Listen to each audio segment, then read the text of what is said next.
नमस्ते। मेरे इस YouTube चैनल पे आप सभी का स्वागत है। मैं जगदीश भोयर आज एक नया विषय आपके सामने प्रस्तुत करने जा रहा हूँ। इस विषय का नाम है आर्थिक नियोजन, means financial planning. Planning is a thinking about activities which is required to achieve the goal. Means धैर्य प्राप्ति करने के लिए हम सबसे पहले सोचते हैं, फिर एक्टिविटीज़ करते हैं और एक्टिविटीज़ को हम इम्प्लीमेंटेशन करते हैं। एक उदाहरण आपके सामने प्रस्तुत करता हूँ। मान लीजिए कि आपको एक नया घर बनाना है, तो सबसे पहले आप आर्किटेक्ट के पास गए। आर्किटेक्ट ने अच्छे से डिज़ाइन आपके घर की बनाई। डिज़ाइन बनने के बाद आप सिविल कॉन्ट्रैक्टर से मिले, इलेक्ट्रिकल कॉन्ट्रैक्टर से मिले, प्लम्बिंग कॉन्ट्रैक्टर से मिले, पेंटिंग कॉन्ट्रैक्टर से मिले और आपका घर अच्छे से बन गया। सेम अगर मैं एजुकेशन की प्लानिंग के बारे में बात करूंगा, जो स्टूडेंट 10वीं पास होने के बाद उनको आर्ट, कॉमर्स, साइंस, इंजीनियरिंग या मेडिकल फील्ड में जाना है, उसके अकॉर्डिंगली वो ट्रेनिंग लेते हैं, उसके अकॉर्डिंगली वो क्लासेस लेते हैं, उस अकॉर्डिंगली वो प्लानिंग करते हैं और अपना गोल है अचीव करते हैं। लेकिन जब बात फाइनेंशियल प्लानिंग की आती है तो हमारे सामने बहुत बड़ा क्वेश्चन मार्क रेडी हो जाता है, क्योंकि हम कभी लाइफ में फाइनेंशियल प्लानिंग करते ही नहीं है। अभी कोरोना की सिचुएशन आई, उसमें हमने सीखा कि हमारे पास खुद की सेविंग होना जरूरी है। इस कोरोना के कालावधि में काफ़ी लोग, लाखों लोग के जॉब चले गए।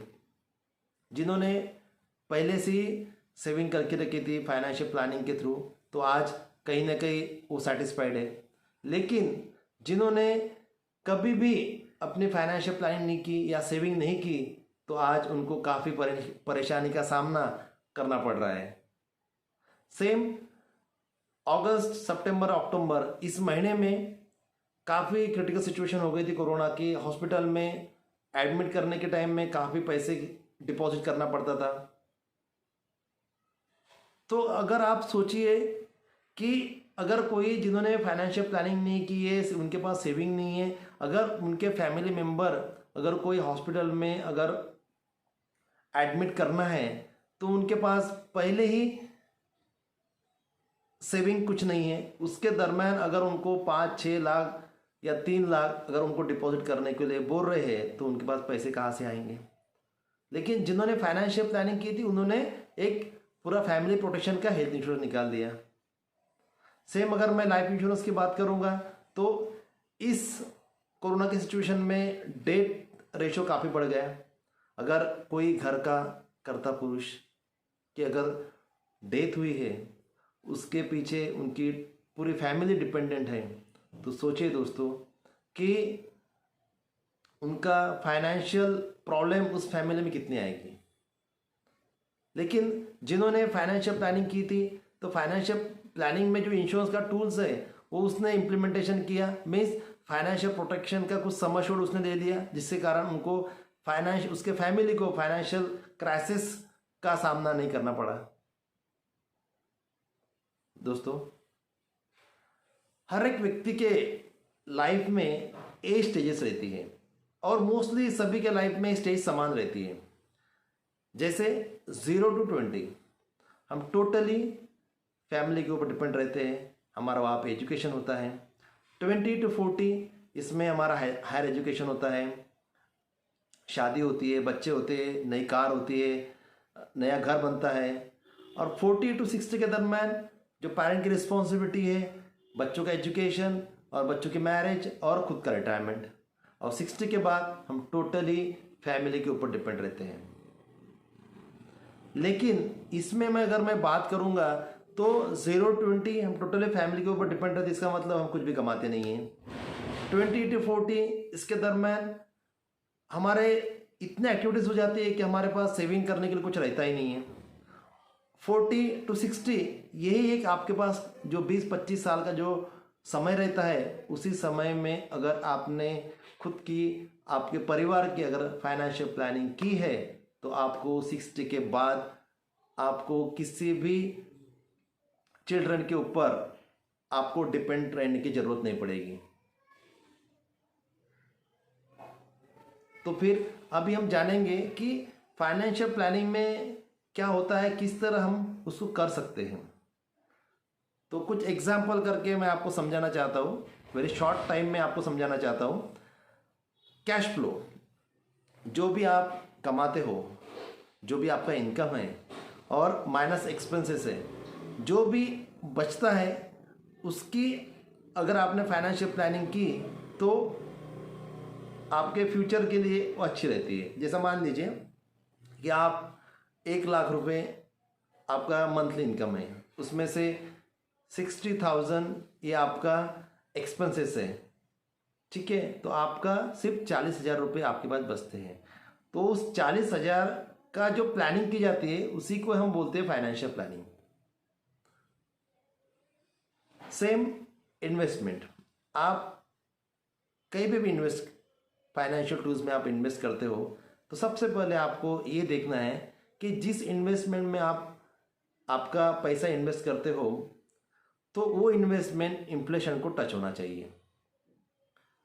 आपको एग्जाम्पल बताता हूँ। मान लीजिए कि आपके पास 1,00,000 रुपीज़ है, आपने वो एक 1,00,000 रुपीज़ अलमारी में रख दिए 2020 में और 2021 में उसको निकाले तो कहीं ना कहीं वो 1,00,000 रुपये आज के इन्फ्लेशन रेट में वो 96,000 हो जाएंगे।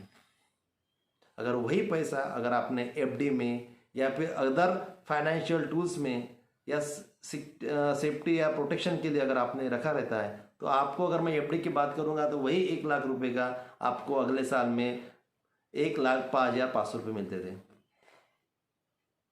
मीन्स आपके पास 1,00,000 रुपये थे, 4,000 रुपीज़ उसका इन्फ्लेशन रेट था, तो भी आप 1,500 रुपये प्रॉफिट में रहते थे।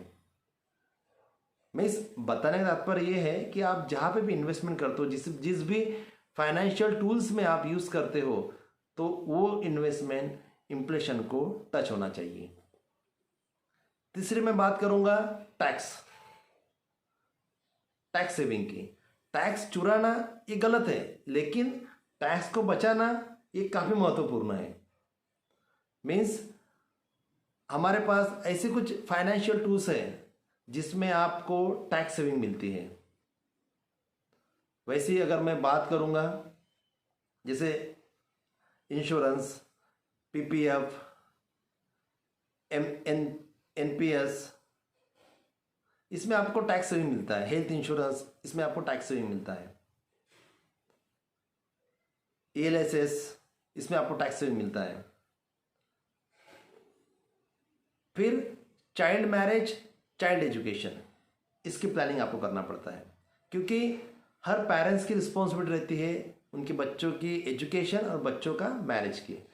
तो आप मुझे बताइए कि आप जो भी एजुकेशन और बच्चों की मैरिज की प्लानिंग करते हो तो उसमें आपका कैपिटल प्रोटेक्शन होना बहुत ज़रूरी है।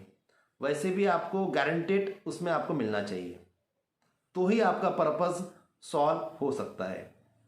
वैसे ही अगर मैं नेक्स्ट बात करूंगा रिटायरमेंट की प्लानिंग आपको कंपलसरी करना ही पड़ेगा, क्योंकि आज जो सिचुएशन, जो कोरोना की सिचुएशन थी, जिन्होंने पहले से ही फाइनेंशियल प्लानिंग की थी तो उनको पैसिव इनकम हर मंथ उनको मिलता था, लेकिन जिन्होंने कोई फाइनेंशियल प्लानिंग नहीं की थी, कहीं इन्वेस्टमेंट नहीं किया था, तो उनको आज काफ़ी दिक्कत का सामना करना पड़ा। तो वही चाहता हूँ कि आज जो 4-5-6 महीने अगर आप काफ़ी डिफिकल्ट हो रहा है तो 60 के बाद जो आगे का जो समय बचा हुआ है उसके लिए भी आपको ऐसी प्लानिंग करना पड़ेगा ताकि उस समय में आपको कोई भी प्रॉब्लम ना हो। वैसे ही मैं बात करूंगा रिटायरमेंट, वैसे मैं बात करूंगा इंश्योरेंस।